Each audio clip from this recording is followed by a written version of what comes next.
So there's a problem I've had with AU's Workshop UI for a while, and it's due to a few reasons. First of all, there's so much empty space on the sides of the screen. It looks like it was designed for a mobile game in portrait mode, and that's mostly because it literally was. And because of this, you can only see the top 3 endo slots, making it kind of pointless to fill out all of your slots with plush suits, let alone giving them CPUs. Also, the animatronics themselves look like they're way closer to the camera, only letting you see the top half of them instead of their full body like in the original game. I wouldn't say this UI is bad, it's functional, it works, it's just...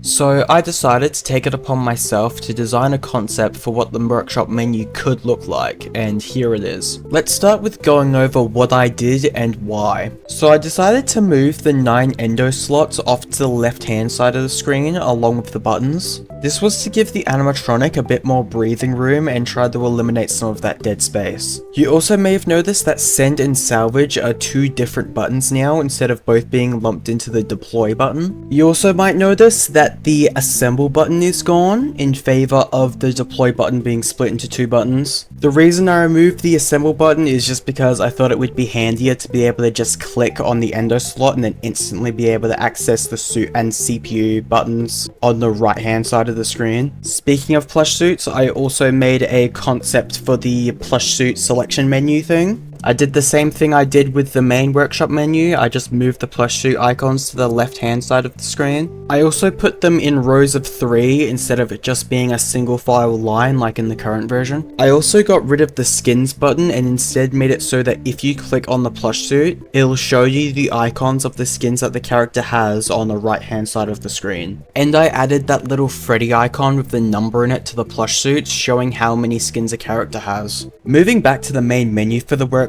you might have noticed that mods and remnant are buttons now, instead of them just being in the right hand menu where the plush suit and CPU is. Honestly, I just did this because I couldn't fit 4 mod slots and a remnant bar into the right hand side, and I also wanted to fill in the space on the left side too. And another thing I forgot to mention was that you can actually see what CPU your endo has equipped from the main menu. I figured I'd do this since I thought it looks nice, and it also gives you a reason to give your endo CPUs and match them with your plush suits. I mean, it wouldn't look nice if all these CPUs were just endo CPUs. One last thing I want to bring up is the bottom menu. Now I decided to move all of the icons to the right hand corner of the screen, just because I think it looks nice with all of them in just one little spot and not spread it all across the bottom. But anyway, yeah, that's about it for this video. I just thought I'd share my workshop concept here instead of just leaving it in the suggestions channel with no context. I spent quite a bit of time putting this together, so I hope it turned out alright. Also, I'm sorry I'm reusing the same B-roll footage from my Mr. Beast video. I